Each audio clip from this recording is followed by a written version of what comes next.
കൃഷ്ണ ഗുരുവായൂരപ്പ ശരണം. ഹരികൃഷ്ണ ചാനലിലേക്ക് ഏവർക്കും സ്വാഗതം. വൈശാഖ മാസത്തിലെ, അതായത് മെയ് മാസത്തിലെ ശുക്ല ചതുർദശിയിൽ 14-ാം ദിവസമാണ് നരസിംഹ ജയന്തി ആഘോഷിക്കുന്നത്.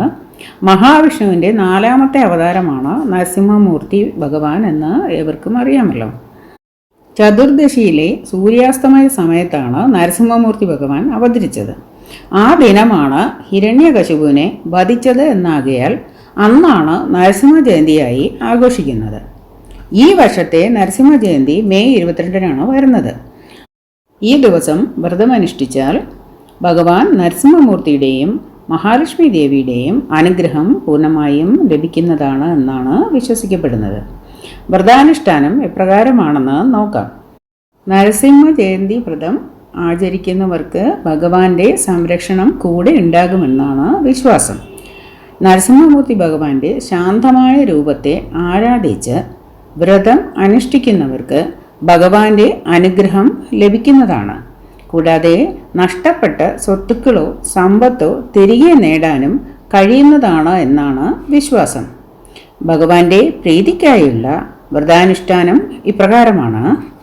നരസിംഹ ജയന്തി ദിനത്തിൽ രാവിലെ നരസിംഹ ഭഗവാനെ ഭക്തിപൂർവം ആരാധിക്കുക. ചിത്രം പൂജാമുറിയിൽ ഇല്ലെങ്കിൽ മഹാവിഷ്ണുവിൻ്റെയോ ഗുരുവായൂരപ്പ ഭഗവാന്റെയോ ചിത്രത്തിൽ നരസിംഹ രൂപം സങ്കല്പിച്ച് പ്രാർത്ഥിക്കാവുന്നതാണ്. അന്നേ ദിവസം വ്രതം അനുഷ്ഠിക്കുന്നവർ മത്സ്യമാംസാദികൾ ഒഴിവാക്കേണ്ടതാണ്. വ്രതത്തലേന്നും വ്രത ദിവസവും ഒരിക്കൽ മാത്രം ധാന്യാഹാരം കഴിക്കാവുന്നതാണ്. മറ്റു നേരങ്ങളിൽ പാൽ, പഴങ്ങൾ മുതലായവ ആവാം.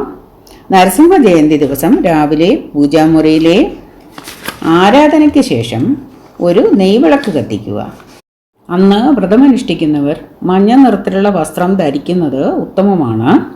പൂജാമുറിയിലോ ഭഗവാന്റെ ചിത്രത്തിന് മുന്നിലോ വടക്കൂട്ട് ദർശനമായി ഇരുന്നു കൊണ്ട് നരസിംഹ അഷ്ടോത്തരം, നരസിംഹാഷ്ടകം, നരസിംഹ ദ്വാദശമന്ത്രം തുടങ്ങിയ സ്തോത്രങ്ങൾ ജപിക്കുക. ഭഗവാന് ശർക്കരയും പയറും നിവേദിക്കേണ്ടതാണ്. അതിനുശേഷം ലഘുഭക്ഷണം കഴിക്കാവുന്നതാണ്. ഉച്ചയ്ക്ക് ധാന്യം ഭക്ഷിക്കാവുന്നതാണ്. അവതാര സമയം ത്രിസന്ധ്യയാകയാൽ ആ സമയത്ത് നേരത്തെ പറഞ്ഞ പോലെ ഇരുന്ന് മഹാനരസിംഹ മന്ത്രം 108 തവണ ജപിക്കേണ്ടതാണ്. ഇപ്രകാരമാണ് മന്ത്രം. ഓം ഉഗ്രം വീരം മഹാവിഷ്ണും ജ്വാലന്തം സർവതോമുഖം നൃസിംഹം ഭീഷണം ഭദ്രം മൃത്യും നമാമ്യഹം. ജപം പൂർത്തിയായതിനു ശേഷം നരസിംഹ ഭഗവാന് പാനകം നിവേദിക്കുക. നാരങ്ങ, ചുക്ക്, ശർക്കര ഇവ ഉപയോഗിച്ച് ചെയ്യുന്ന പാനകം നരസിംഹ ഭഗവാന്റെ ഇഷ്ടനിവേദ്യമാകുന്നു. ത്രിസന്ധ്യയ്ക്ക് ലക്ഷ്മി നരസിംഹ സ്തോത്രം, ഋണമോചന നരസിംഹ സ്തോത്രം, ഭാഗവതത്തിലെ നരസിംഹ അവതാര ഭാഗവും പ്രഹ്ലാദസ്തുതിയും, നാരായണീയത്തിലെ നരസിംഹ അവതാരം തുടങ്ങിയ ഭാഗങ്ങൾ പാരായണം ചെയ്യുന്നത് കൂടുതൽ അനുഗ്രഹത്തെ പ്രദാനം ചെയ്യുന്നു. ഈ ദിവസം രാവിലെ നരസിംഹമൂർത്തി ക്ഷേത്രത്തിൽ പോയി ദർശനം നടത്തി യഥാശക്തി പാനകം മുതലായ വഴിപാടുകൾ കഴിച്ച് പ്രാർത്ഥിക്കുകയും ചെയ്യാവുന്നതാണ്. അടുത്ത് നരസിംഹമൂർത്തി ക്ഷേത്രമില്ലെങ്കിൽ വിഷ്ണു ക്ഷേത്രത്തിലോ ശ്രീകൃഷ്ണ ക്ഷേത്രത്തിലോ ദർശനം നടത്താവുന്നതാണ്. വ്രതം അനുഷ്ഠിക്കുന്നവർക്ക് രാത്രി ലഘുഭക്ഷണം ആവാം. പിറ്റേന്ന് രാവിലെ കുളിച്ച് തീർത്ഥം സേവിച്ച് പാരണ വീടാവുന്നതാണ്. നരസിംഹ ജയന്തി ദിനവ്രതം സകല പാപങ്ങളെയും ഇല്ലാതെയാക്കുന്നു. നേരത്തെ പറഞ്ഞതുപോലെ ഭഗവാൻ നമ്മെ സംരക്ഷിക്കുന്നതിനും നഷ്ടപ്പെട്ടു പോയ സ്വത്തുക്കളോ സമ്പത്തോ തിരികെ ലഭിക്കാനും ഈ വ്രതം അനുഷ്ഠിക്കാവുന്നതാണ്. ശത്രുക്കൾ നിഷ്പ്രഭരാകുകയും കാര്യതടസ്സങ്ങൾ, രോഗങ്ങൾ ഇവ അകന്ന് ജീവിത വിജയം ഉണ്ടാകാനും ഉത്തമമാണ് നരസിംഹ ജയന്തി വ്രതം.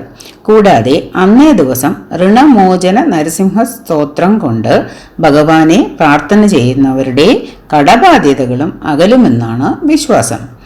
ശത്രു സംഹാരത്തിനായി ഉടലെടുത്ത ഉഗ്ര അവതാരമായിരുന്നു നരസിംഹമൂർത്തി ഭഗവാൻ.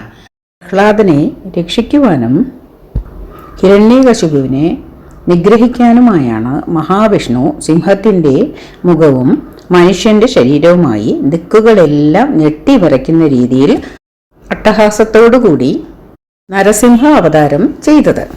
സന്ധ്യയ്ക്ക് തൻ്റെ മടിയിൽ കിടത്തി നഖങ്ങൾ കൊണ്ട് മനുഷ്യനോ മൃഗമോ അല്ലാത്ത നരസിംഹം ഹിരണ്യകശിപുവിൻ്റെ വധം നടത്തുകയും ചെയ്തു.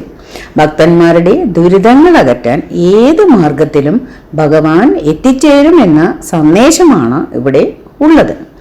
ഏവർക്കും നരസിംഹമൂർത്തി ഭഗവാന്റെയും നമ്മുടെ ഗുരുവായൂരപ്പ ഭഗവാന്റെയും അനുഗ്രഹം ഉണ്ടാകട്ടെ എന്ന് പ്രാർത്ഥിക്കുന്നു. ഹരേ കൃഷ്ണ. സർവം കൃഷ്ണാർപ്പണമസ്തു.